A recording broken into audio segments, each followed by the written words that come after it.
Okay, good evening, everyone. It's July 9th, somehow, 2025, and this is a public meeting of the Portland Committee on Community Engaged Policing, Policy and Reform Subcommittee. I'll pass it to our co-chair, Tia, to get us started. Great. Thank you, everyone, for coming to the PCCEP meeting tonight. And I wanted to get started by introductions, and we'll start with the PCCEP members. My name is Tia Palafox. I'm the co-chair of this Policy and Reform Subcommittee, which is up tonight. And Kip isn't going to make it tonight due to illness. And so let's pass on to the other members, please. Let's see, I'll move on to Conrad. I see you next. Hello. Thanks, Tia. I'm Conrad Hewlin, he, him pronouns, member of this wonderful subcommittee, and I'll go ahead and pass it over to Odelia. Thanks, Conrad. Hey, everyone. My name is Odelia Zuckerman. I use she, her pronouns, and I am a co-chair of the full committee, and I'll pass it to Jorge.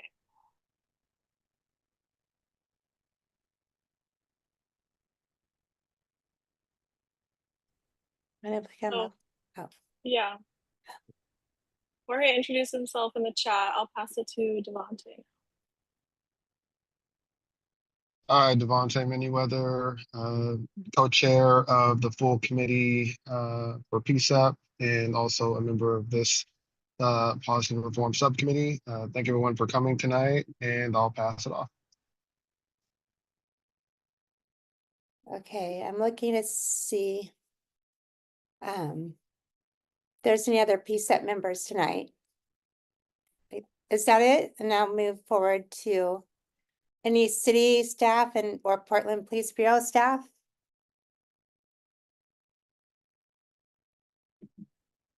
I could start. I'm Dory Grubinski, PCCEP Program Manager. Thank you for being here, everybody. I'll jump in really quick. Hi, everyone. Stephanie Howard, she, her pronouns. I am the Director of Community Safety for the Public Safety Service Area. Good to see you. Thanks for being here. Yeah. Hi. Oh, go ahead. Go ahead. No, go ahead. All right. I'm Sarah Ames. I'm a Deputy City Attorney, use she, her pronouns, and happy to be here. Good evening, Mary Claire Buckley, Portland Police Bureau, DOJ Compliance and Inspector General. Thank you. And hi, I'm Fahim Makakwai. I work for Council Canal in District 2. Thanks for being here tonight. Thank you. Hey y'all, Elizabeth Perez, Enterprise Services Director for Public Safety. Good to see you. Christopher Taft, he, him pronouns with Mayor Wilson's office. Thank you. Oops. Let's move on to independent monitors, introductions. Hi, everyone. Good evening. Good to see you all. I'm Mark Smith, the lead monitor with the Independent Court Appointed Monitor. Thanks for having us. Thank you. Antoinette Edwards, Associate Monitor, and I wanted to share a greeting. Welcome, friends of peace and justice. That was shared at Dan's Memorial, and I kind of like the way it sounds. Oh, thank you, Antoinette. And any public or members of the public, please introduce yourselves in the chat so we can record that you are here tonight.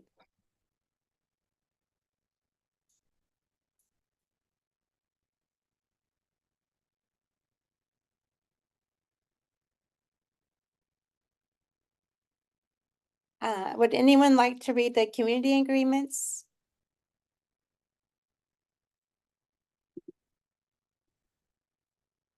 Like me to read the community agreement? That'd be wonderful, Afrida. Sure. Community agreements. Listen actively and respectfully, share airtime, be present and open to new information and perspectives, assume positive intent, respect each other, respect the group, speak your own truth, communicate directly, honestly, and respectfully, ask questions to clarify, call out bias, and be okay with ambiguity. Thank you. The overview of today's meeting is, I'll share some updates and then we'll go on to the reviewing the status conference hearing statement and the Q2 recommendations first reading, and then open it up to public comment.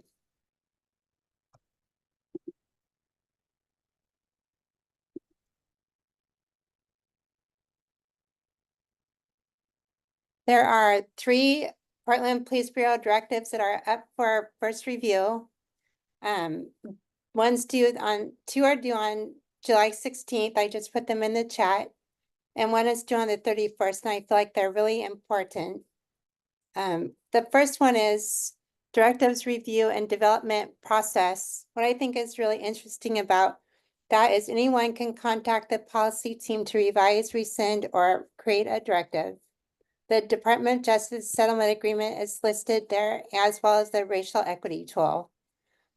So I hope everyone can review that and possibly provide feedback in that review. The other one is search warrants. There is a warrant checklist. What happens with the warrant paper is also listed there. So that's really important, I think, for us to take a look at. The third one is the search, seizures, and inventories directive. What I thought was really interesting in that directive is they do allow for women, searching women during a strip search. And they talk about being unsure of gender, what to do. They talk about the overuse of consent searches, when they can and cannot search, and search warrants. That one is due on July 31st. So if you can take a look at those directives, everyone, and give some public comment, that would be really helpful.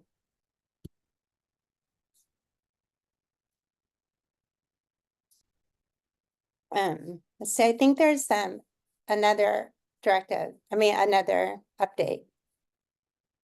Yeah, there are. I was just flagging. I don't think there are any directives under second universal review. And on when you go to this page, you can also see the ones pending enactment. So we have Okay. 2 pending enactment here as well. So I was just toggling over there. Okay. So now I'll hand it back to Liz to continue on to the next update slide. Okay, thank you.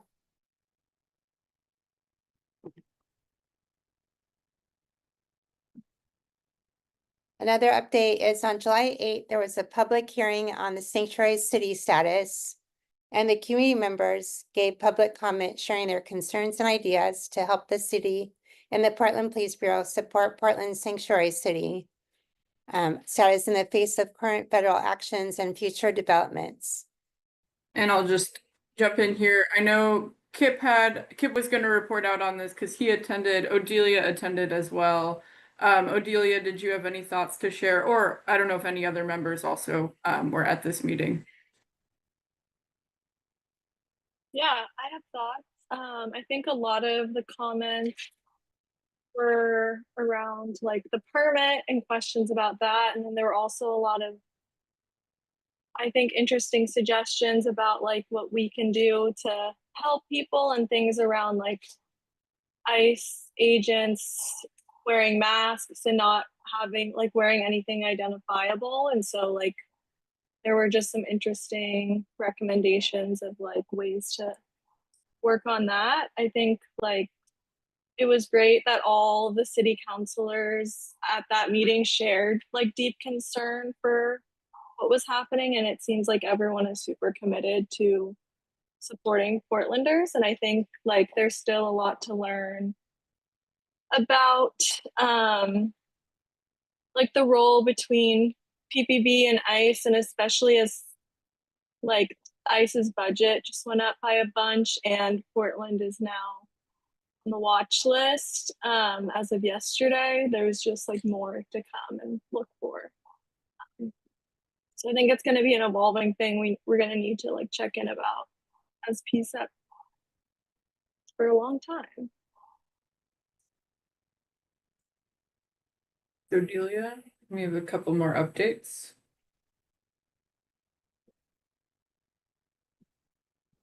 You can get the slides again.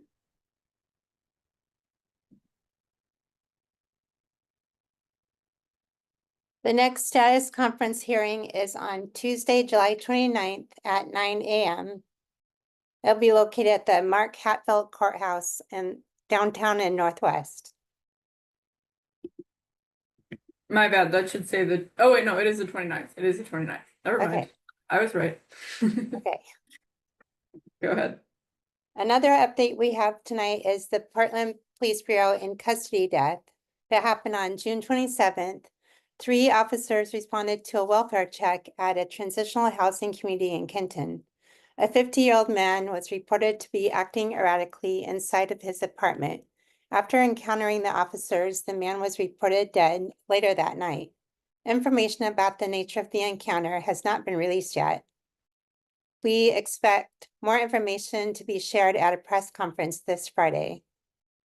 The man was identified as Damon Lamar Johnson.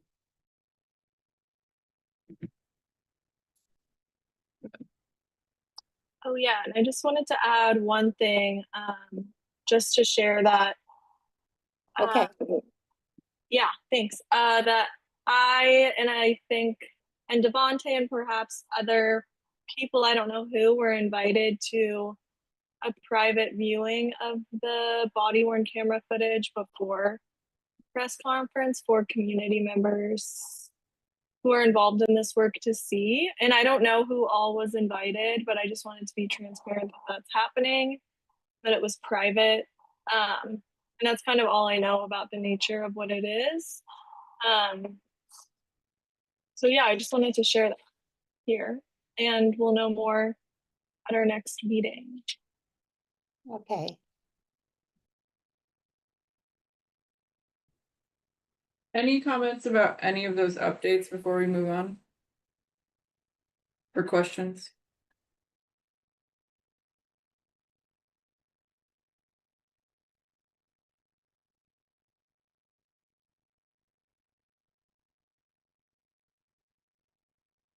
Okay.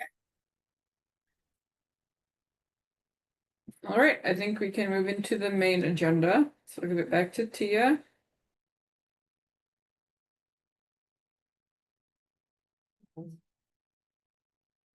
The status conference statement draft is not as formal as our recommendation. Approval of the general framework and concepts for co-chairs, or whoever is designated to speak, will be presenting to Judge Simon. And we do have a draft, and I think Odelia might be helping with that. Are we going to pull up the draft to look at tonight? Yeah, I think we can just look at it and like read through it all together like usual, and then have a little discussion. Okay, thank you. Yeah, and for any PCCEP members who are new to, I think we have some members here who maybe haven't. Oh no, there was one in January. But just as a refresher, and for any folks who are in the meeting tonight who don't know what a status conference hearing is, this is when all of the parties in the case, as well as community and amici, get together, in the case of the settlement agreement, get together to kind of assess how things are going with Judge Michael Simon in federal court. And so PCCEP is a part of this process, and every time there is one of these hearings, PCCEP prepares a formal statement to present to the judge. So it can range from PCCEP specific issues to a general assessment of how the city and PPB are doing as far as implementing the remedies from PCCEP and of course community perspective. It can really it can just encompass whatever PCCEP wants as related to you know, the matter at hand. So I don't think the group has decided who will be presenting that yet. Usually it is the co-chairs, but you can also choose somebody else. And as that slide said, you don't have to kind of go line by line necessarily like you would a recommendation, but you want to make sure that the group is kind of on the same page about what is going to be presented. So yeah, I will share the draft and we can discuss. Thank you.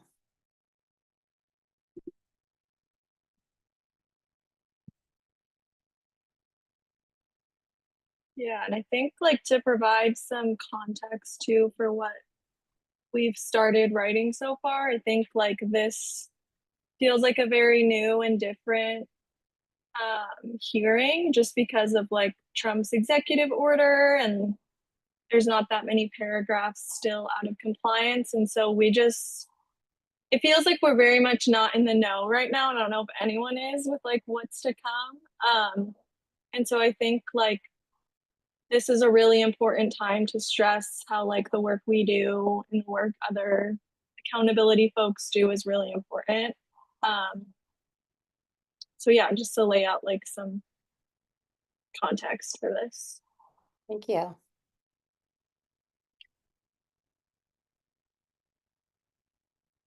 Yeah, and Okay. then I can just read it. Your Honor, my name is, oh, okay, I'm just gonna skip this part. PCCEP was created by this court's settlement agreement to ensure that community voices, and especially those most impacted by police violence, are a part of shaping city decisions. We want to begin by recognizing that progress has been made. Over the years, we have seen members of the Portland Police Bureau show real effort to engage with PCCEP and with the community. Policies have been improved, trainings have been implemented, and we believe there is genuine will in some parts of the Bureau and the city to do better. These efforts matter. PCCEP has been functioning well with good working relationships in and outside of the city, and many recommendations approved over the last year, including a recent recommendation to preserve the high standard of transparency in PPB's exculpatory evidence directive.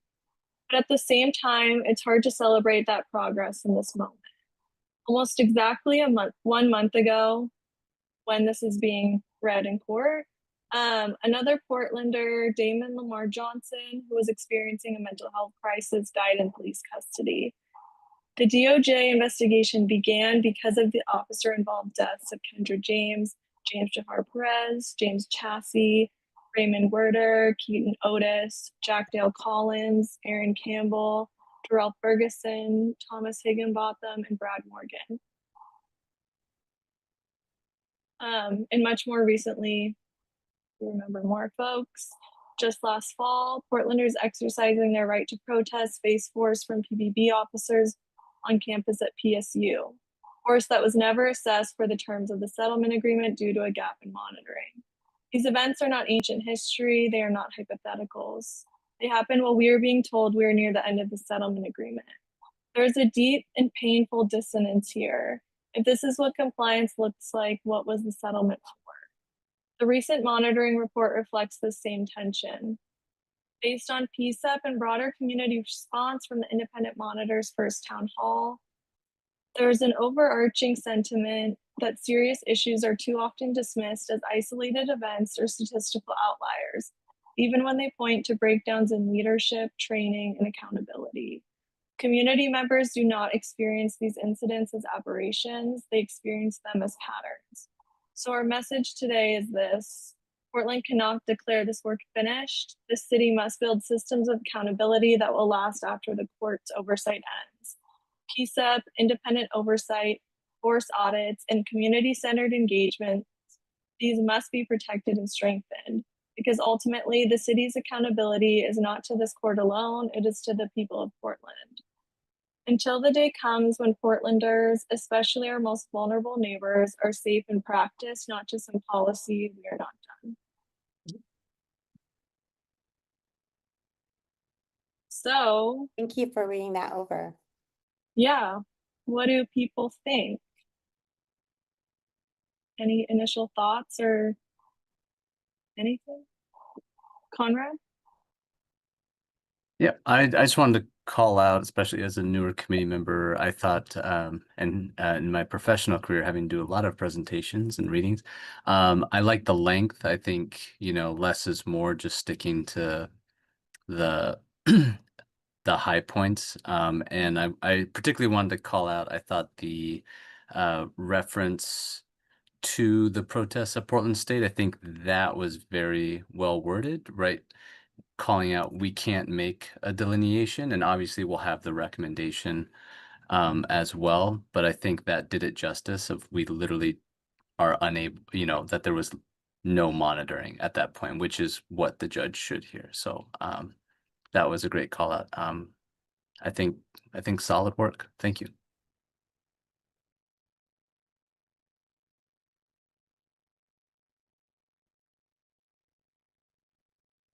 Thank you.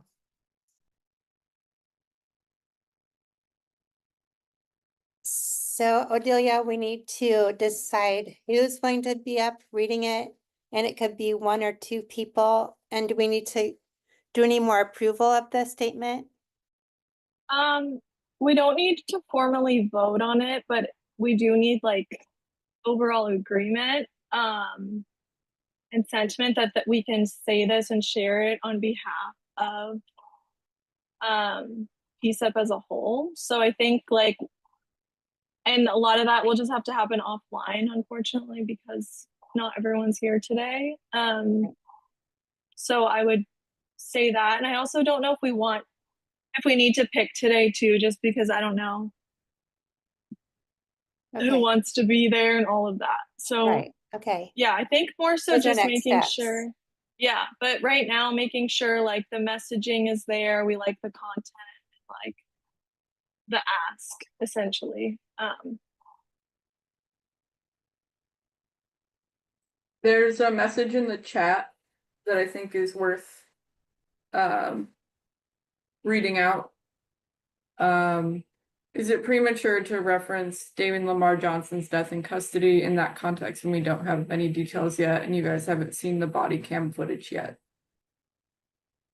Yeah, I mean, I think that's a fair question. I think we were just including this and then we'll wait to see what the body cam footage looks like. But yeah, so I think like that'll definitely change whether or not we feel necessary. But I think we were just including that because I think like there is worry that the body camera footage might not show good things. And so I think we were just like thinking in that way.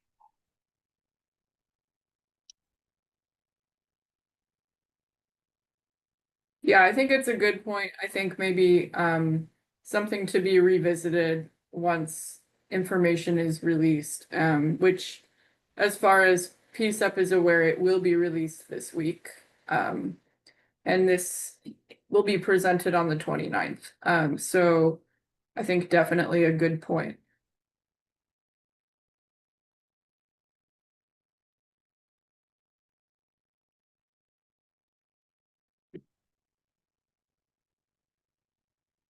PCCEP members or the public, other thoughts about anything that should be added, things that maybe don't deserve space here?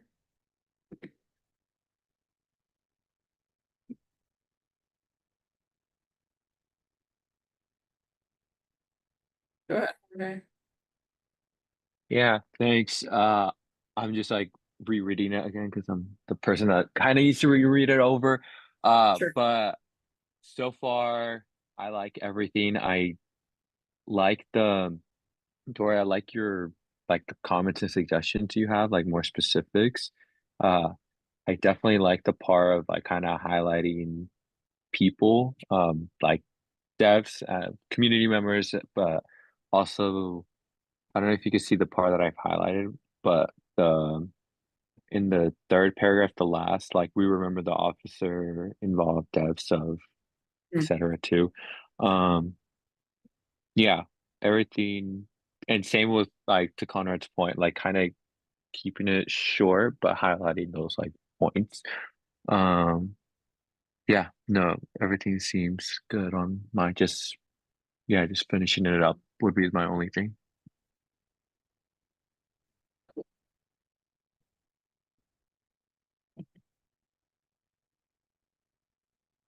Adelia, did you see Kayla's note about talking to PSU community that was there? I'm not sure how to respond to that. Yeah, or you just did in your chat. Yeah, I think if I think the answer is like, this is the status conference statement and the recommendation for monitoring and oversight for Q2 will be next. So they're two separate things, if that clarifies, Kayla, but I don't know if that's what you were asking about. It's more like just we're referencing to it, not, that's about it. We're just referencing to it. Yeah. There. Yeah, and once we, like, it's kind of complicated because I think our recommendation kind of goes hand in hand with this conference update. And we'll actually have our full committee meeting like the day after, where we'll probably vote on the Q2 recommendation. And so that's where I think once we get closer to that, we'll have more to say about like our recommendation in there too, and like maybe provide Judge Simon with like a draft of it, or like send it his way after we voted on it, something like that. Yeah. Thank you. Do community members have any thoughts or questions or ideas about this?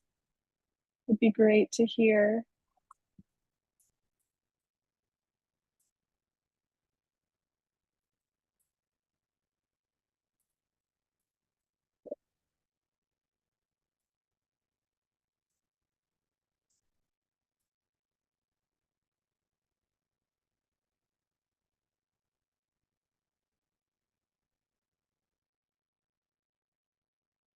Go ahead, Barbara.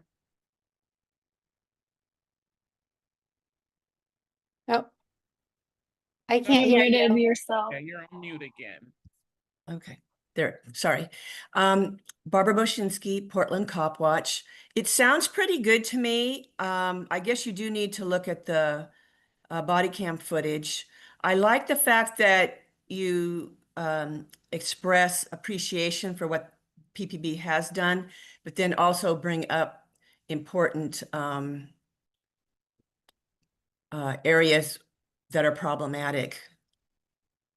And I wish that I was as detailed as Dan, but I'm not. Thank you. Yeah.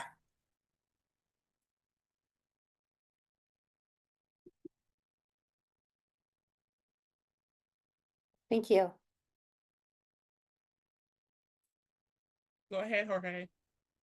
Yeah, thanks. Hey, I fully have it in my head now.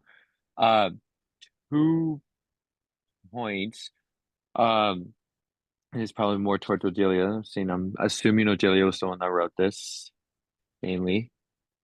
But to the part on, and just last fall, Portlanders exercising their right to protest, face, etc., about the PSU. In some way, I feel I like the part and I understand it. I wonder if it would be nice to sort of clarify in some way, just because there's like a lot of like complications around that part with like how there were folks that were like peacefully protesting at first, and then there were people that were, like took control of the PSU library, and then it became like a more bigger thing. I wonder if it would be nice to sort of kind of clarify that point in some way. Just so it's kind of like clear. And the other part is towards in the second page, the first paragraph on the second page, the recent monitoring report reflects the same tension, etc. I wonder if it would be nice to add a point regarding the community engagement plan for PPV, as I know that's something that we did have some, I don't want to say issue, but like something that was brought up and that we had a concern with. Yeah. Just 2 points I want to put there. Yeah, I think to answer your first point, I don't think we need to make that clarification about like who was protesting in what way and what happened, because like this isn't really about that, but about the use of force used on protesters and whether or not like the volume of use of force was so high in that during that time. And I think like that's what we want to get to the bottom of, if that clarifies things. Yeah, you could sort of say, yeah. Like I think adding like, oh, some folks were doing this or that would just like complicate things. I don't think that would be necessary in my opinion. I don't know what other people think, but I feel like we're not here to like talk about right and wrong in that sense, but just like PPV's use of force and whether or not that was right or wrong. That helps. Devontae? I'm actually inclined to agree with Jorge in that we have, our goal is to report and to, from my perspective, be as accurate in our reflection of what we have observed happening. And, there was a lot of unruly behavior during those protests, and there was use of force as well. So I agree that, if we're going to mention it, then both those things should be mentioned to give a factual account. Or, we're not going to go into detail, but to at least give, a somewhat more of an accurate picture of what was going on. It wasn't just people, standing on the side of the street the entire time peacefully protesting. No, there is some unruly behavior as well, and a lot of unfortunate and negative interactions, probably all the way around. I would agree with what Jorge said. I actually think that the recommendation that we're going to look at later is more specific about uses more specific language. Maybe it might be worth borrowing some of that. Because in theory, what the settlement agreement process does and the use of force standards established is evaluate. It doesn't say, as we know, that PPB cannot use force. It establishes, a framework within which they can determine whether or not it's appropriate, essentially. And so that is, I think, kind of in my reading of it, the point of the recommendation that you all put together, the draft, is that time period should have been run through this lens or this framework of the settlement, because that's exactly what it's for, is to determine whether PPB was meeting those standards in terms of force. Yeah. Yeah, no, Dora, I was just gonna say, like, yeah, no, I agree. I was just simply saying, like, I think for that part, like, just a little bit more clarification, clarity is needed for Yeah, it. I think it's a good point, and I think the language might exist, and maybe you can borrow it. Yeah, Yeah. and Julia, you said you were gonna have something for the second point. Oh yeah, I think I agree with you that we can include something about the community engagement plan, because that's one of the big things initially we wanted to bring to Judge Simon. And I think that can be worked into potentially like that independent monitoring paragraph, because it's part of the settlement agreement, but we haven't seen it. So yeah, I think that's a good idea. Cool. Any suggestions about where that could go? The engagement part, Yeah. I think in the first paragraph on the second page on the recent monitoring report reflects the same. That's kind of like the independent monitor paragraph or part, you should say. Yeah, I put a comment on there. Yeah. Okay. Yeah. Okay, cool.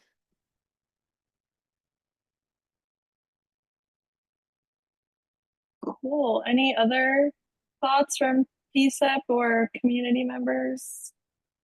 Yeah, Devontae. Yeah, also, again, like the comment about the community engagement plan. I do think that if possible, that extra addition should specify that there are community engagement efforts, and that maybe there is not an official plan, but an example is like, I know that, there's Shop with a Cop with the Sunshine Division, that PPB and Sunshine Division collaborate on. So, not that there's necessarily not any kind of community engagement happening, but that, there needs to be maybe, that specific document or the official plan released or updated because it's been a while. But yeah, as long as, it kind of reflects that, then I would support that too.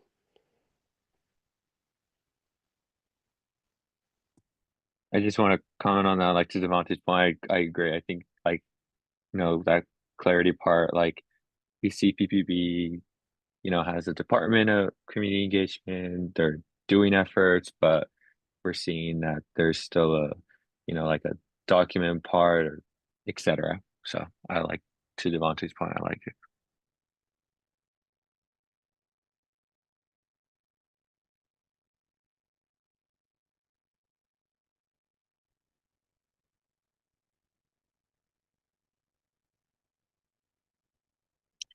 Yeah, and I think just to like expand on that, a big part of the paragraph about the PVB community engagement plan is that they bring it to PCEP and community has a say in it, and that it's like tied to efforts for like accountability and all of those things. So I think like, yeah, we'll definitely have to wordsmith how we're including that, but I think it's like super tied to community knowing how they're being policed and things like that.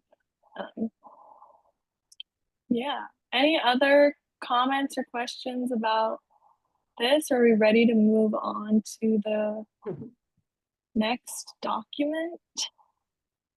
Yes, I think we're ready. Devontae, your hand's still up. Lower now. Yes. Okay, we can always come back. Yeah. If we need to, but yeah, let me keep pull moving. up the other one. Hold on. Need Yeah, to find it. Yeah, well, Dory pulls that up. I think like I was trying to say before, these documents are really like in tandem because of how much they're affecting one another. And so this is like going to be our way more specific recommendation to the mayor to review and investigate the force used in the quarter that didn't have monitoring or oversight.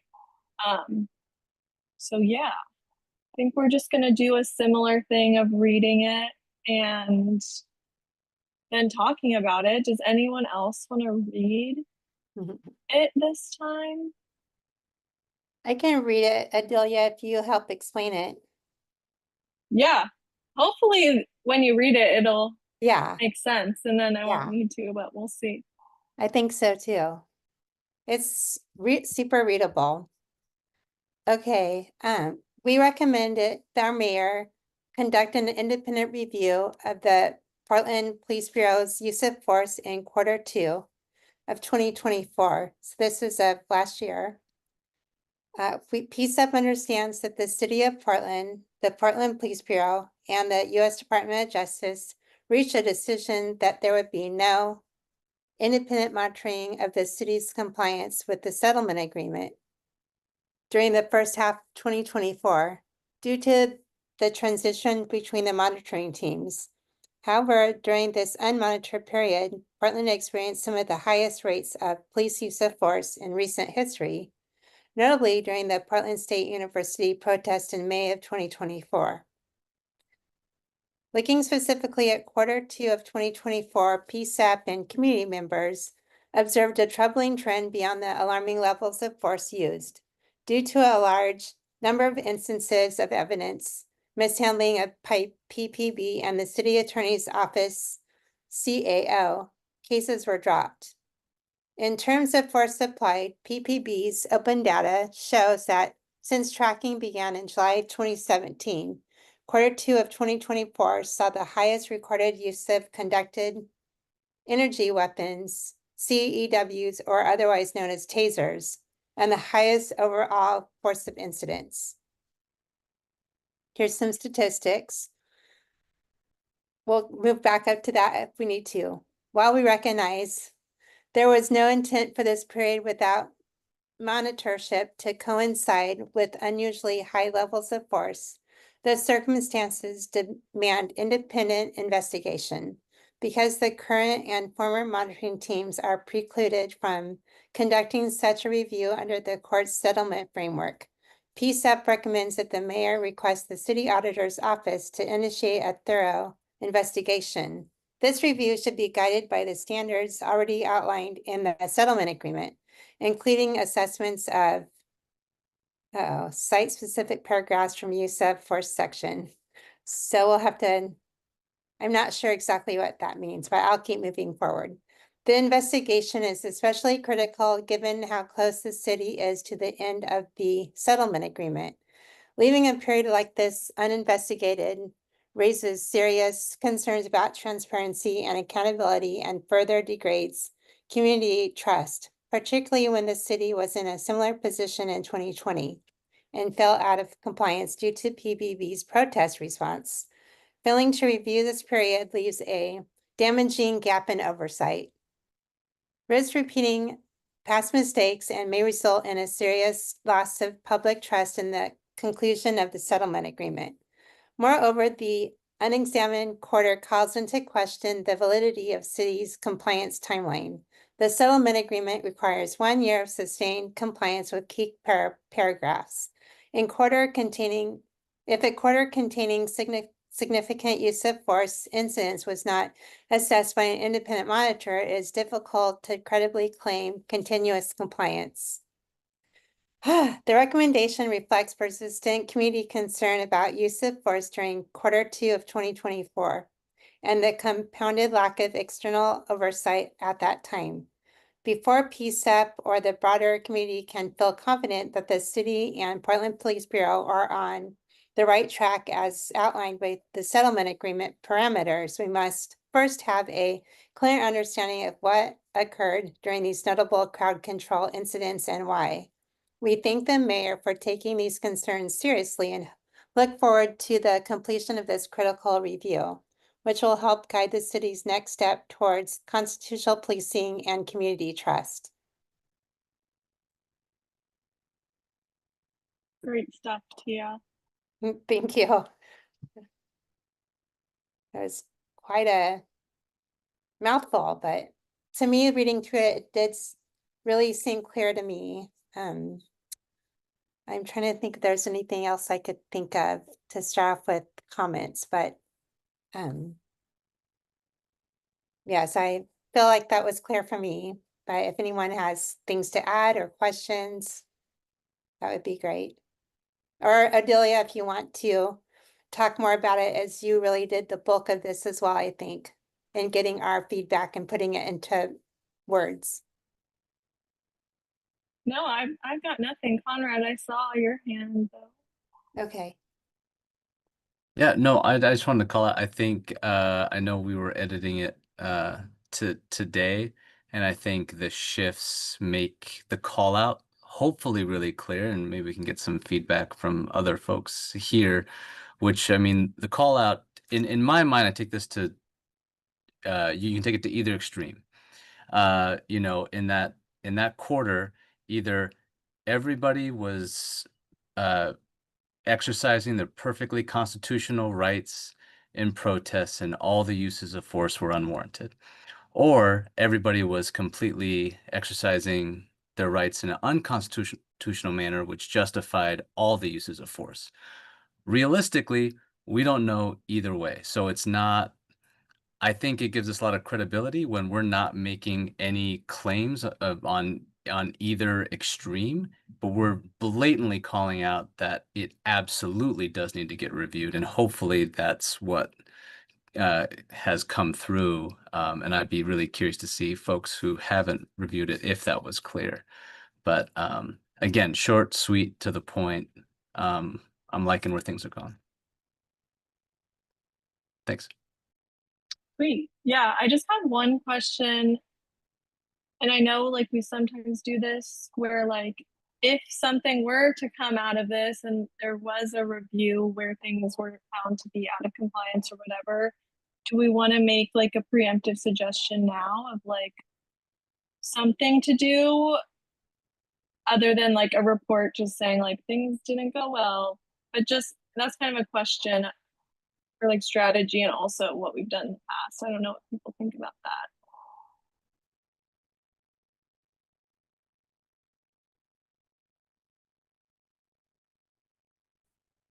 Dr. Allen?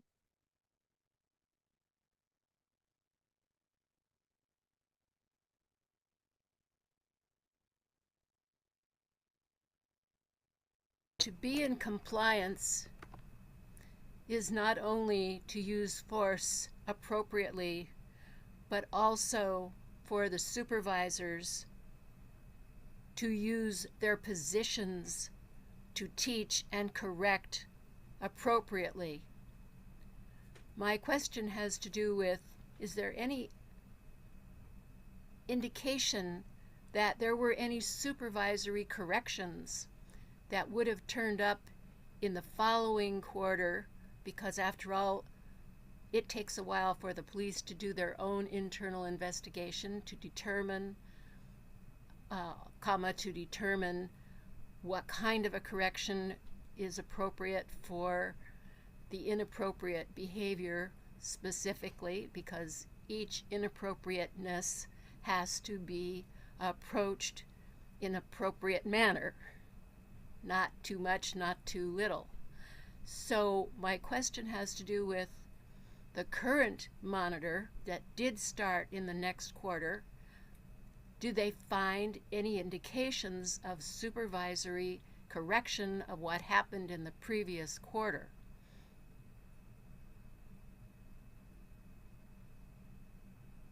Is that clear? Are you asking that to, do you want to ask that to the monitor now? Well, maybe we could ask the monitor. I just want to say that I didn't hear any acknowledgement that there should be administrative trails of appropriate correction that PCCEP should be aware of. You know, so if everybody was perfect, then maybe there were some acknowledgements with some sort of papers that are put in people's files that are rewards for good behavior. Those things do exist. But for the possibility that everything was not perfect, then there should in fact be trails from supervisors showing that they did their work. And as I've said to a few people, if they didn't do their work, can we get the difference in their pay between an average patrol person and a supervisor? Can we get that difference back and put it back in the city treasury? If they don't do their work, why do they get paid for it?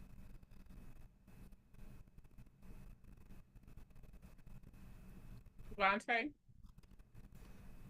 I'm done. Yeah, regarding Odelia's previous question about if like and if so, then sort of ask included in the recommendation. I would maybe say the recommendation should just be what it is, and then based on the results, then if we needed to make another recommendation, to do so at that time, but not to kind of front load anything, because we don't even know what the results what the result of an investigation would yield. Yeah. So that would be my perspective on that. I agree.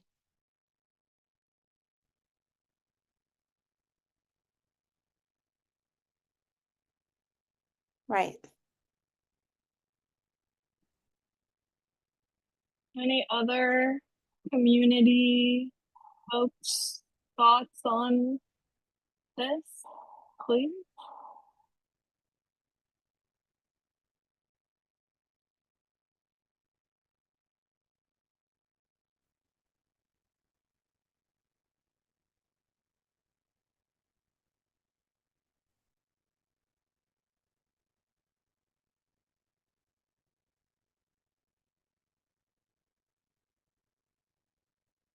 This might be our shortest meeting ever. Yeah, especially looking at 2 documents. That's crazy. I think maybe we just did that good of a job. But I don't want to speak too soon. Go ahead, Barbara. Thanks. I just don't feel like this is the first I've seen it, so it's kind of hard to comment and also talk with my coworkers about. So maybe we'll have some feedback later. I mean, it sounds good, but you know. Odelia, is this linked to our website for Barbara to print later? It will be. Yeah. Okay, Yeah, thank you. it's just our first reading. We'll get this out to you guys. And yeah, there will be at least one more meeting about this. Okay, so like, where would I find this? We'll put it on the PCEP website, the event page for this meeting, and then also I expect that it will be the 30th. The 30th that it will be reviewed in full committee. Okay. If we could see it before that, that would be great. Yeah, we will put it up on this event page as well. I apologize that this one, Kip decided to add to the meeting a little last minute. Initially, it was just going to be an update, but we thought we might have time to review it, which absolutely happened. It happened that way. We had more than enough time to review it. So I apologize we did not get the draft out in our meeting notice. Okay, thank you. Go ahead, Kyle. Hi, great job so far on the writing.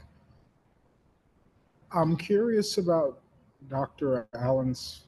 Elizabeth Allen's suggestion, because it's when it sits with me for a second, it makes more and more sense. And I'm curious when or where would be the appropriate way or time to introduce that element, because it's basic accountability, you know, that has to be addressed by someone, whether or not the supervisor reports uh, were produced for the next quarter or not. Because if not, then a job was paid for that clearly wasn't done. So that feels like it might be a necessary. It feels more and more necessary to explore or consider. I'm curious about how that would fit into this.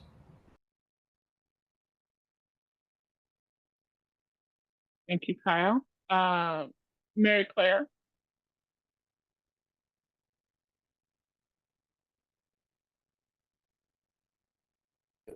Thanks. Can you hear me? Yes. Okay, sorry. I just wanted to offer a little bit of information based on some of these questions, and where you're going with this, just for your own background. I understand the concern that a report wasn't written, but first off, I will tell you that monitoring did occur between January and June 30th. The DOJ and the COCO were still responsible for monitoring us during that period, and we were required to continue to meet the requirements of the settlement agreement during that time. It's just because of the timing of the monitor starting and the COCO ending. The first report wouldn't even have been, quarter wouldn't have been done, and obviously the second couldn't have been done by the COCO, who was actually the monitor during that time period. But I do want to assure you, during the course of that time, the requirements that relate to the use of force continued at the Bureau. Any use of force required a FDCR to be written, and which is a force report. And then the sergeant, who was the immediate supervisor, is required to do an after action. So in terms of your accountability that were concerned about, yes, supervisors were responsible to review the FDCR and write an after action. That that report went up, each one of them goes up a chain of command, and depending upon the category of force, can even go all the way up to the chief's office for review, and then it goes to the inspector general's office for the force inspector to review and for the analyst to analyze and report on. So that information is, available. I mean, I can tell you, well, not tonight, but the use of force and how often it was used, or what, what level and what type of force was used during that time was tracked. So it's, I just want you to know that that information, was, it continued to be tracked in the Bureau. And we do have that data. So if in fact this were to go, we would, be providing that kind of information, that data, to whomever is going to, who may end up reviewing it. So hope that's helpful and clears. And to your point about accountability, if somebody was found to be, or there was an allegation that somebody violated the policies that applied, those cases are referred to our IA division, and they would be investigated for the alleged policy violation. Any determination would be made whether that was sustained or not, and if so, what discipline might be imposed. So all of that still was, going on during this period. I have a question for Mary Claire, if I can ask. Sure. Go ahead. Thanks.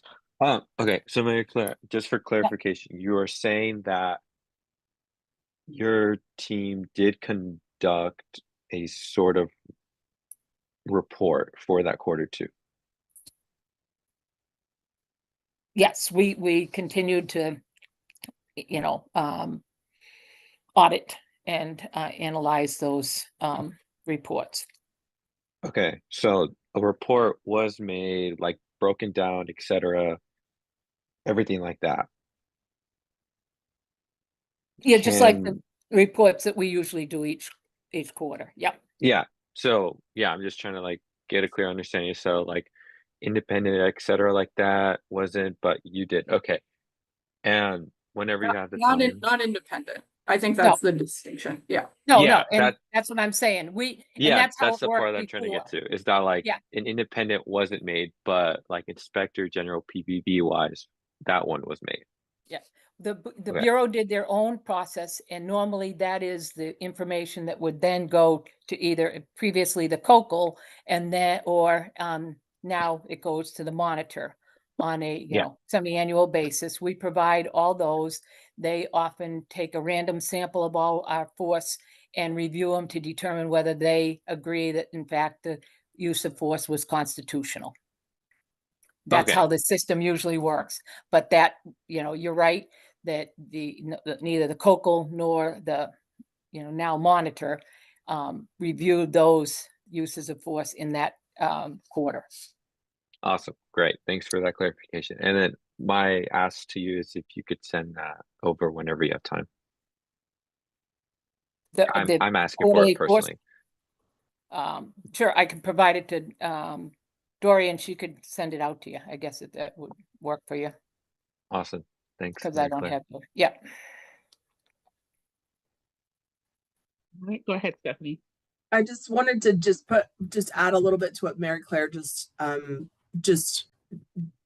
said. And I also just want to, just for the benefit of, I think, everyone, I think there's maybe some confusion about what the monitor is doing and what those reports are looking at versus whether they're doing the actual investigation. So just to kind of drill down on that, number one, I think this is highlighting maybe the need to at least summarize some of the requirements from the relevant paragraphs in the settlement agreement, because the paragraphs outline the process for review that PPB is supposed to follow.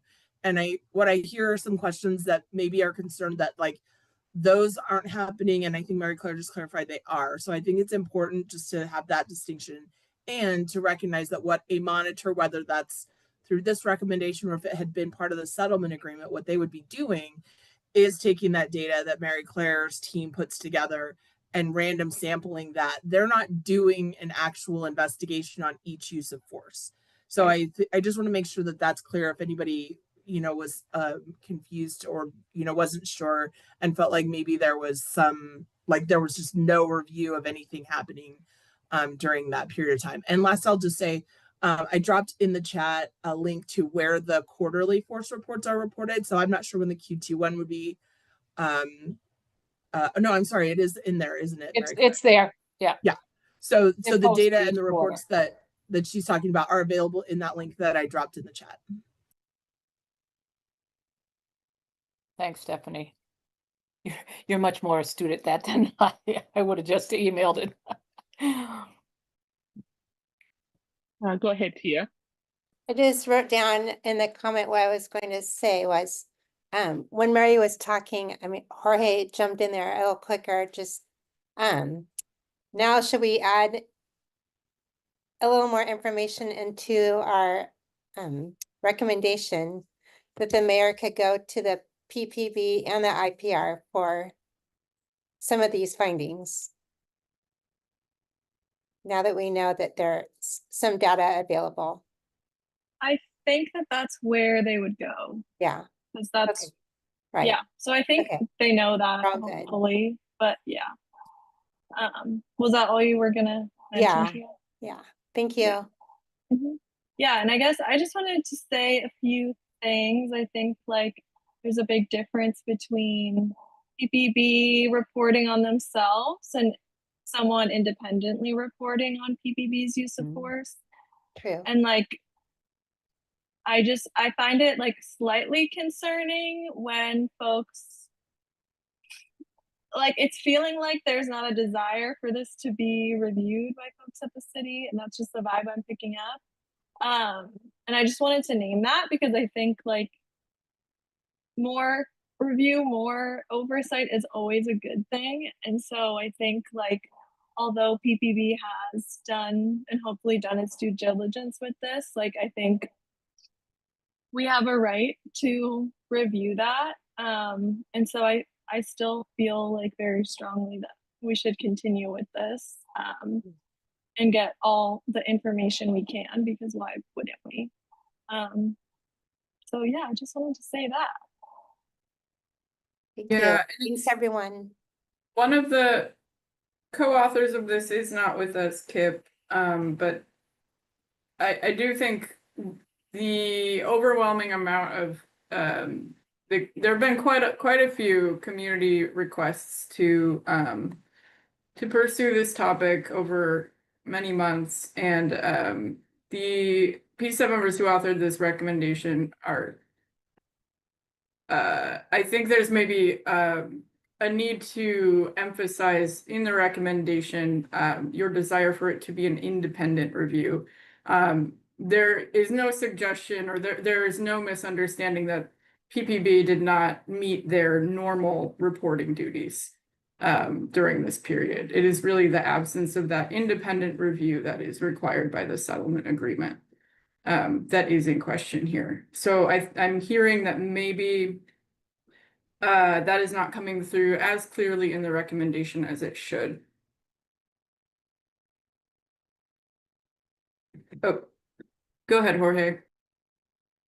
Yeah, I just have a curiosity kind of question. Like what I'm assuming there has been like a PPV independent audit, like something we're trying to do.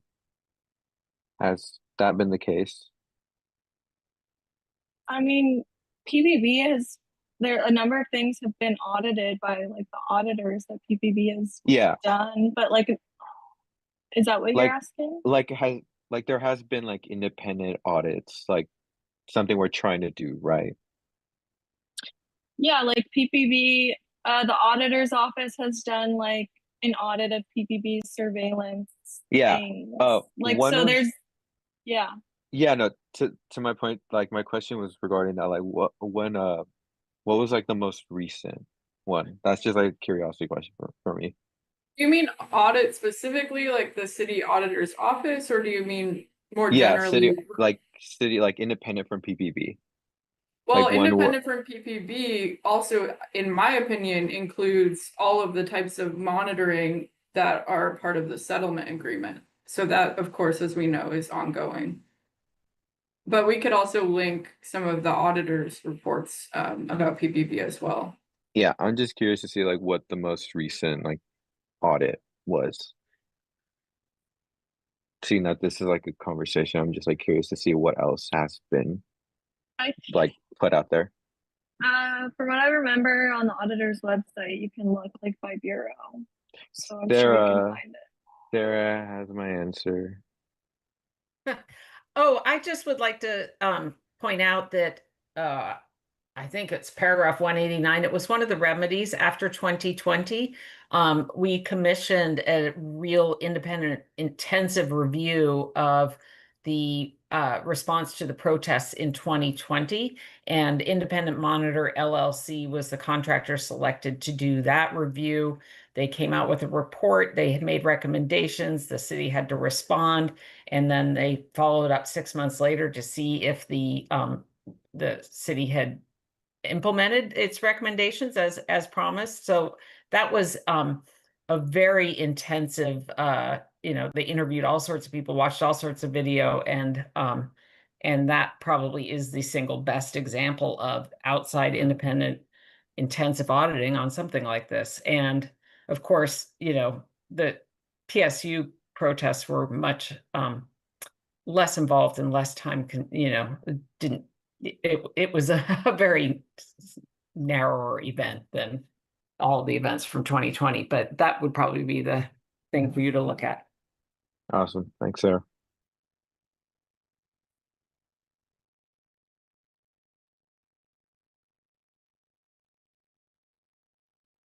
Odelia?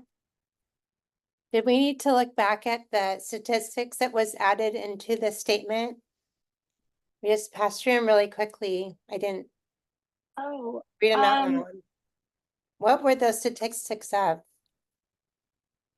Oh, it was just a graph showing that like the highest use of force that's been, it started in January of 2017, I think, but the highest use of force since then, I think we can pull it back up too and go back to the draft has been, was in that period of like May of 2024. And did we find that and add it to the letter through the PPB's dashboard? Yeah. Yeah. Okay, thanks.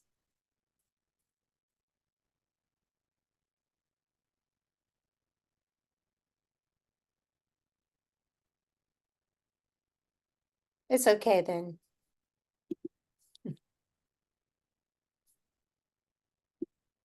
Sarah, is your hand still up? No.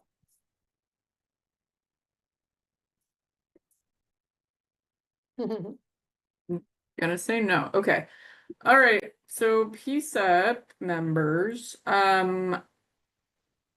just had kind of an informative discussion, I think, for some folks, that maybe gives more context to what is being proposed. Would you like to, what are you thinking? Table this for now, revisit, process and discuss at a later meeting? I still really like the recommendation. Should we bring it to do we need to bring it to the full board for a vote? Or Yes, that would be required. Jorge? I'd like to move this recommendation from the subcommittee to the full committee. Second.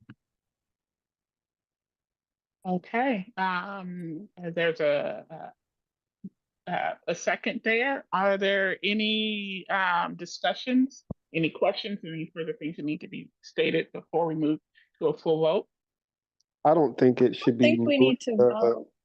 I don't think it should be moved yet because we're missing quite a few members tonight. And so I think that the discussion should be had later on when we have all the members in attendance. There's no guarantee that I feel like if we just move it to the vote and then there are still a lot of questions from people who aren't in attendance, that then there's going to be maybe that entire situation where we're trying to hurry up and rush and just get last minute comments out just to get the vote through in that meeting. Yeah, Devontae, this vote is to move it to the full committee out of the subcommittee, not I don't to. think we don't need to vote on moving it. That's not a part of our process. We just need to, just to clarify, we don't need like a formal vote to move it. Yeah, no, and I wasn't saying that we needed a formal vote. I was simply saying before we move it to the full committee for the formal vote, I would like maybe a chance for the other members to be able to get a glance at it and maybe participate in a discussion about it so that the first time that they're doing that is not in the full committee meeting, because I feel like that has happened and then we're rushed to get things. Yeah, I mean, just note that 4 of the 5 subcommittee members, everyone besides Leslie, is in attendance at this subcommittee. Yeah, and plus Odelia, who's not a member. I will note too that we did talk about this, like going back months, like retreat wise, we did talk about establishing subcommittees with separate members to focus on different things. And this is kind of bringing back the issue of like every single piece of member has to be involved in something, which causes that question again, like everyone has to come to each subcommittee meeting to be involved and be aware of everything.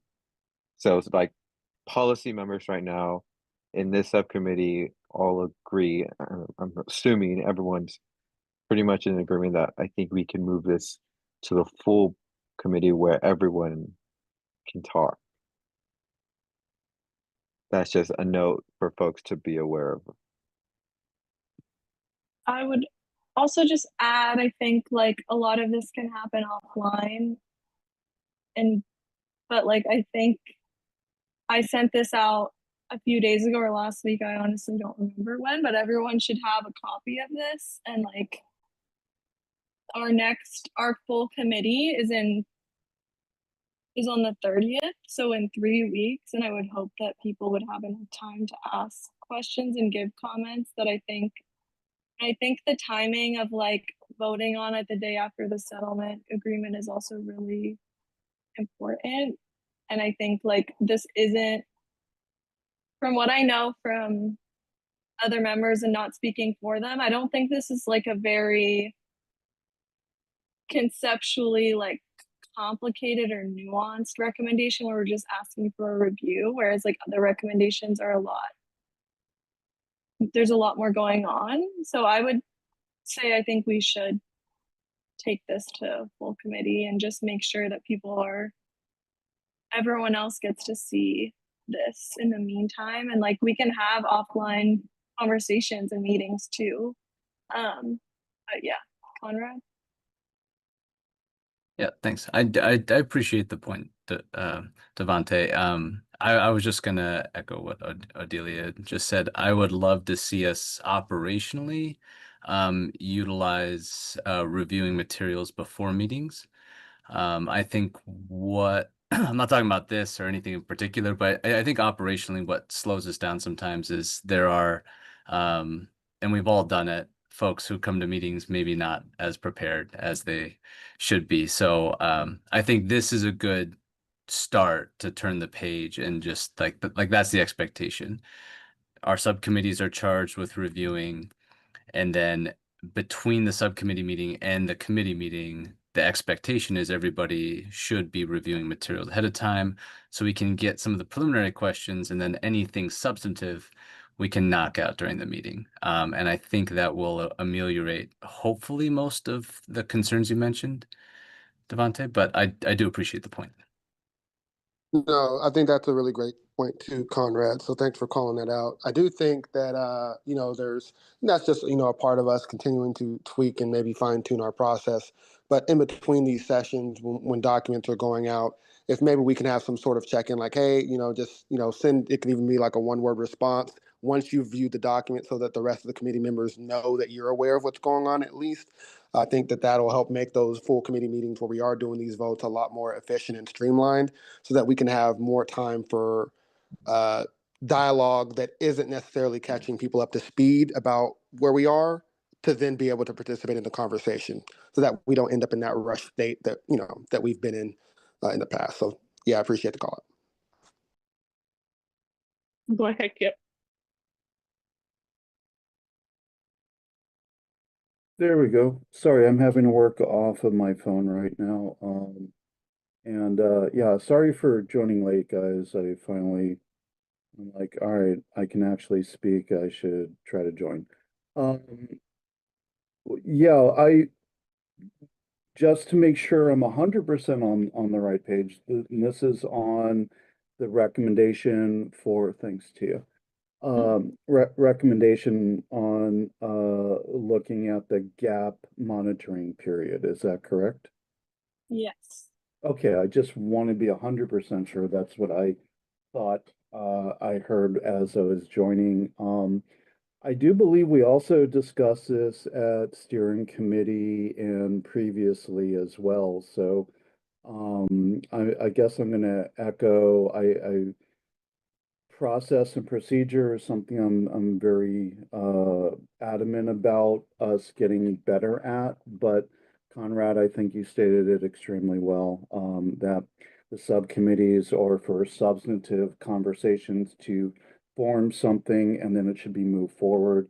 Devonte, I like the idea of having people acknowledge that they've read the material and have no questions or have questions.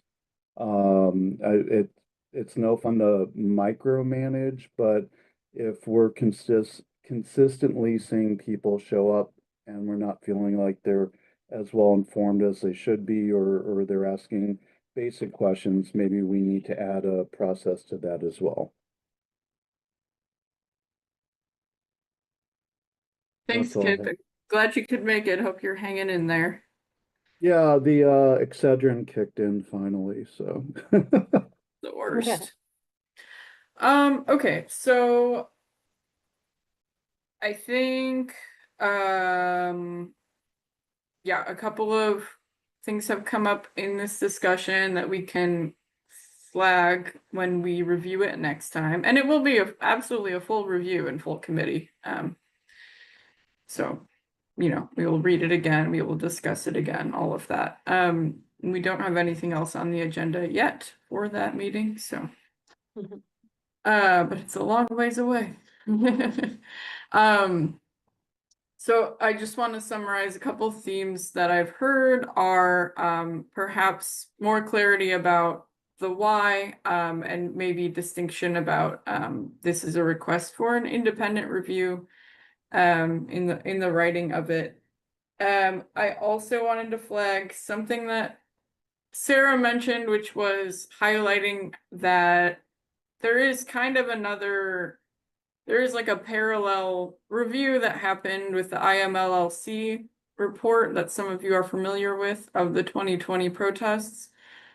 And that was an external agency, as opposed to, like, basically it might be worth considering like who you are recommending perform this review, or maybe you don't make that determination, you just assert that it's somebody independent and say, like, you can figure out who the right entity is. But yeah, that might be something to reconsider as well in our next discussion. Any other things that came up? So when we summarize this back to you in the new draft that we send out.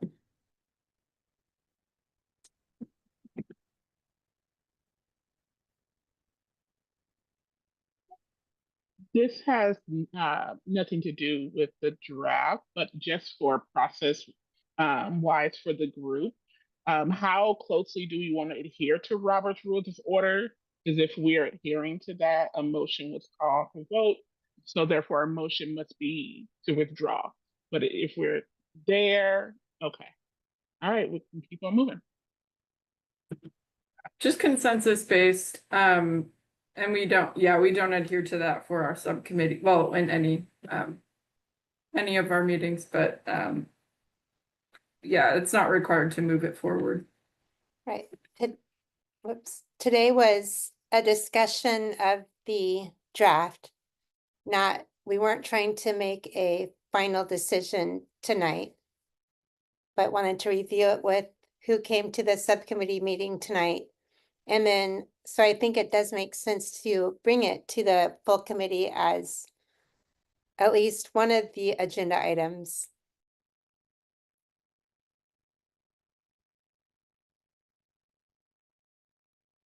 For either discussion or completion. Yes. Okay, any final comments on this draft before we move on?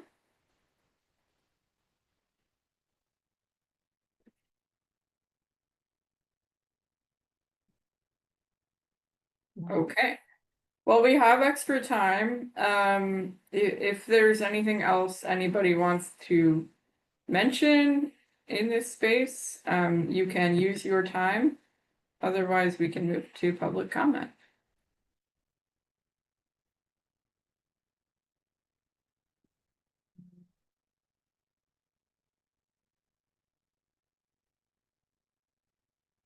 Okay, well, let's pull up the public comments. Now we'll start with the open public comment. Anyone here that's left have any comments about items that were discussed today? And or what would you like to see PCCEP working on next? Or just we're open to what you would like to share with us.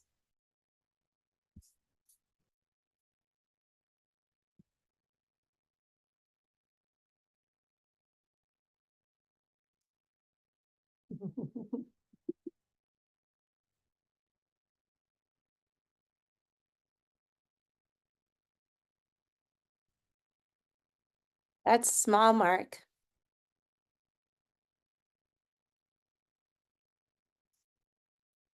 Go ahead, Mark. Oh, there we go. Yeah. Hi, thanks. Yeah, this is Mark. Porous he, him pronouns with Portland Cop Watch. I think you can click on that Yeah, thing. I did. Yeah. I mean, that's Q2 of 2024 when in May there were 471 uses of force. And I'm sorry, I missed most of this meeting. I'm coming in at the end. And so I'm just here to say that I hope that there is some sort of review of what happened in Q2 2024 when PPB responded to it was May 2nd, I believe, and May 23rd at the PSU protests. So that's a lot of force used, and I would hope that there's something that could be learned from analyzing that. So we don't have to wait for all the lawsuits to come in. Thank you. Okay, I'm saving it.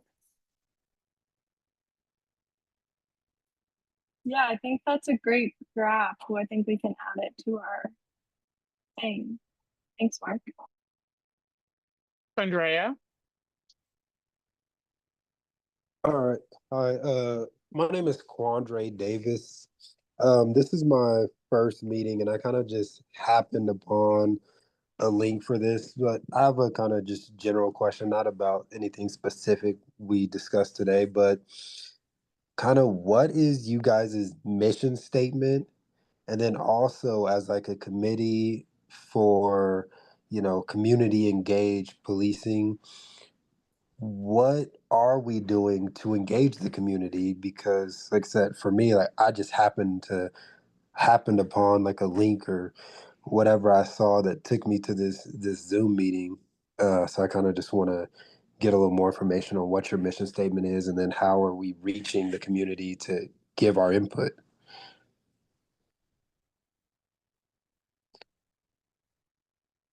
PCEP members want to respond to that? I'm just, hold on. I just went to our website. I don't see your name anymore. Can you repeat it? Quandre. Quandre, I just copied the mission into the chat. And we do have a website that is quite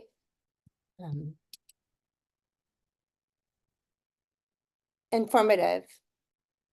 And I could talk a little bit more. Do you want me to read out loud our mission? If The mission anyone, of the go ahead. that is to work with the mayor and the police commissioner, Portland Police Bureau, and the Portland's diverse constituencies to solicit and exchange information between the community and Portland Police Bureau to achieve the desired outcomes of equitable policing, which exceeds constitutional requirements and meaningful community engagement with and trust in the Portland Police Bureau. We do try to reach out to those that we can, but it's always a work in process, which we've been pulling up different organizations and community agencies to do our outreach with. And then we have social media that we try to put out what we're doing and when our meetings are coming up, and we do as much research, as much outreach as we can. But can you ask some more specific questions and then we can continue to answer them? Or maybe another PCEP member has something to add, or I certainly can if you know, I don't want to put anyone on the spot. Yeah, Maybe our Conrad. co-chairs. Conrad's got it. I think. Okay. No, Yeah. I just wanted to, as a member of the Policy and Reform Subcommittee, really glad you're here. Thank you so much for attending. Unfortunately, this was probably the opposite subcommittee of what would better answer your question, right? I mean, the community engagement aspect is so important to us that we've tasked the other half of the committee, and that is their focus. And someone could correct me if I'm wrong. They meet on the second or third Wednesday, as opposed to when we normally meet, which is normally supposed to be the first Wednesday when it's not a holiday. So that's how serious we take it, and we're really glad you're here, and someone else can jump in. Yeah, I'll second that again. I'm just gonna follow Conrad the entire rest of the meeting, but to answer your question, one of our biggest challenges is engaging with enough community to have new voices on a consistent basis, or people who are interested in particular agenda topics. So I originally found this committee by accident myself, and decided after one meeting that I wanted to get involved. After learning a little bit of what we do. But we do have a new staff person that the city is working on hiring. I wish it had been months ago, but who is going to assist with reaching out and engaging more of the community. And we also have our new form of government that we're hoping to do more engagement with the different counselors and ask them to bring their constituents on topics that they feel might be important to them. So it's a great question, and it's a complicated answer. And like Tia said, it's a work in progress, but there's a lot more we should be doing and can be doing. And we have had meetings which have had over 200 people attend. And then we've had meetings where there might be 30 or 40. I don't know what today's count is.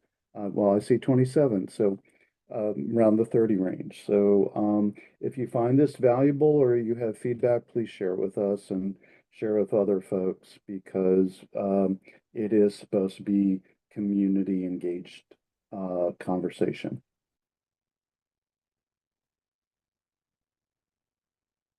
I don't know if Devontae was also going to respond. I see his hand up. Yeah, I was going to say, I really appreciate the question because I think that really gets to the heart of what we are tasked with doing is being a voice of the community of the city of Portland. And so I think, some of my peers have already kind of indicated, it is challenging to really reach a wide variety. I think that's where we've struggled is really making sure that we're reaching a wider audience to try to pull more people into the meetings. And I think that it's something that, definitely intentionality is going to yield significantly better results. And so that's something that I think that we can work on is just getting the information out there about, hey, these are when our meetings are, whether they're flyers, whether they're, the social media, maybe getting more active with that. I think that there's a lot of really creative and cool things that we probably could be doing. And so it is something that we've talked about quite frequently. And as Conrad mentioned, we do have the other subcommittee that's what their entire task is. I guess getting a little bit more like specific about the way that we do that is we do host events. We have town halls when there is, maybe a particular topic that we're wanting to garner more feedback from the community to see how they feel about certain topics. And then we can bring that information back to try to create recommendations from it. We had a film viewing, Alien: What Life or Death of James Tassie, where, that was the first time seeing that film for a lot of people. And then we came back and had kind of a debrief session here in one of our meetings about it. And so those are just some kind of examples of ways that we have engaged with community. But I think that there are, countless maybe different avenues that we can still explore. So that's definitely a work in progress, and it is extremely important. So I really appreciate the question. And just because no one's mentioned it, I will say, I'll just add that PCCEP exists because of this thing called the settlement agreement, which you may or may not be familiar with, where almost, was it 12 years ago? PPV was found by the Department of Justice to exhibit a pattern and practice of use of force against people with mental illness. And so as one of the remedies of that settlement, which the city needs to meet all the terms of in order to get rid of that DOJ oversight, they established this community body, which does both sort of oversight of PPV and also independent community engagement. So that's kind of like our lane, and we are very much a part of this legacy of that settlement agreement. There's just a whole lot to say about that. But your question is extremely relevant because there's just this ongoing thing of like, I think all of our PCCEP members acknowledge these types of city meetings are not accessible to all of the types of people who are important to these conversations. So it's an ongoing challenge and something that we think about all the time and can grow and improve on. So if anyone ever has ideas for us about how to reach those people, including outside of these meetings, where we kind of, do the work based on what we learn, please get in touch with us.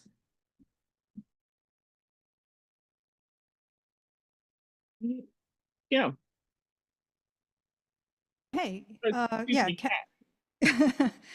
Kat Mahoney. So there's been like an imbalance I've been noticing over the last couple of months in terms of what is accessible in terms of a public record request or even just reading a press release of something that happens where there's a police action of some sort. And then later, if you go to a neighborhood association meeting or some sort of other community meeting where a police officer is there and speaking to an incident that happened, I'm noticing that the cops that go there, they're giving more specific details and updates about something than what you're going to find publicly. And in some instances, they're specifically engaging with like the businesses around there rather than the residents. It's whoever attends the meetings, which does tend to be business folk in certain parts of Portland. And I don't know why this imbalance exists. And I'm not sure if they're really supposed to be giving out so much detail about something, or who the person is or how it happened or whatever. And I'm just wondering, is there a way to figure out, is there some sort of mistake happening? Is there some sort of issue where the police are not being told to either, you know, follow what's already been released in their press releases, or if there's a favoritism happening? But all I know is that when I've also then followed up with a record request, I'm denied and told like, hey, this is an open investigation, we can't tell you anything. Meanwhile, the cop just divulged a bunch of info. So I don't know if this is something you can address, but it would be really good to just get this resolved, because it's not cool, and it feels as if they're favoring certain businesses, certain neighborhoods, certain classes over others. Mary Claire, I don't know if you can speak to what Kat was sharing at all.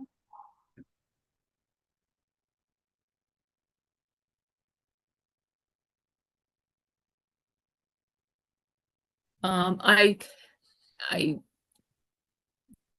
don't think I can speak specifically because I'm not familiar with, you know, what situation she's particularly talking about, but we can certainly look into it.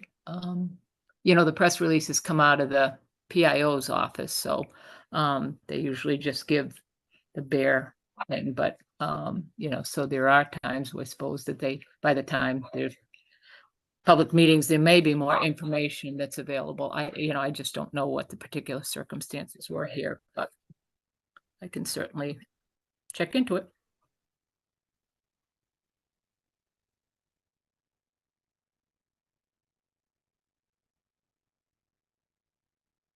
And their public comment.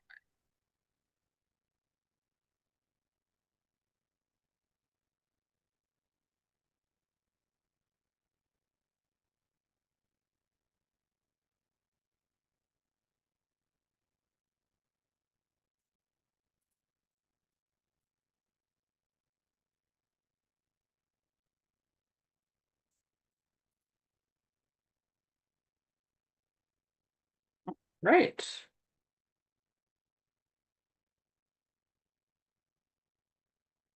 Shall we look at what's next? Sure.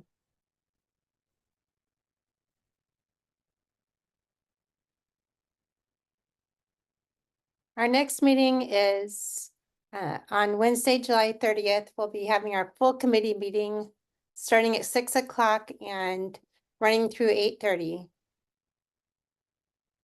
And it was on an earlier slide, but also remember that on Tuesday, the 29th, that is the status conference hearing in federal court at the Mark Hatfield Courthouse. It starts at 9 a.m. and members of the public can attend. It is not available virtually, but you can attend in person. Okay. I think that's all we have. So thank you so much, everybody. Great work tonight. And we are adjourning early. Have a good night, everybody. Great, thank you.